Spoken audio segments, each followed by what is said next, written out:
I'm George Mangan for Turner Classic Movies. Tonight's film, Jezebel, is an essential must-see film from 1938 starring Bette Davis. This was Davis's first film after her unsuccessful contract dispute with Jack Warner. In order to mend fences, Jack Warner assembled an extremely talented team to make this picture. This is the quintessential woman's film. It explores the battle of the sexes and the constraints of social morality leading up to the Civil War. It begins with a strong-willed woman who is engaged to a wealthy banker. Their struggle for supremacy in their relationship comes to a head at the Olympus Ball, where all unmarried women are expected to wear white. Of course, Davis's character, Julie Marsden, defiantly wears red and suffers the consequences throughout the rest of the film. And this is all under the backdrop of a yellow fever epidemic breaking out in New Orleans. Davis described her character as the meanest girl in the world 1 minute and the most lovable girl in the world the next minute. But the film's trailer tagline, I think, said it all. It's the story of a woman that was loved when she should have been whipped. Pretty scandalous, wouldn't you say, for 1938?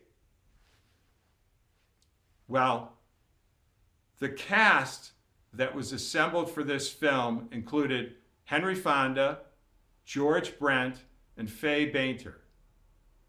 Both Bette Davis and Fay Bainter received Best Actress and Best Supporting Actress Oscars. The director that Jack Warner hired for this film was William Wyler, who was a great director that received Oscars for Ben-Hur and The Best Years of Our Lives, and did other films like Roman Holiday. Davis and William Wyler supposedly were an item during the making of this picture.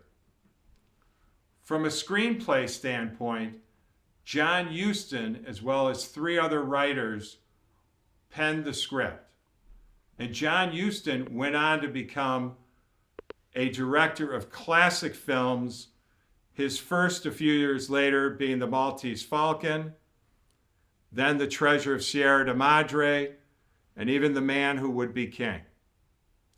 The musical score was done by Max Steiner, who had done classic scores of King Kong, Casablanca, probably his most well-known, and then the subsequent or following year, he did the score for Gone with the Wind.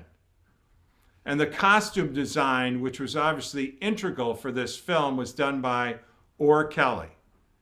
He received Oscars for An American in Paris, Some Like It Hot, and Les Girls.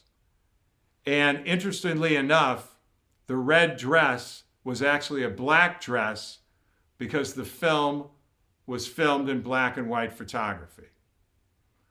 So sit back, relax, and enjoy this classic film that has stood the test of time. Thank you.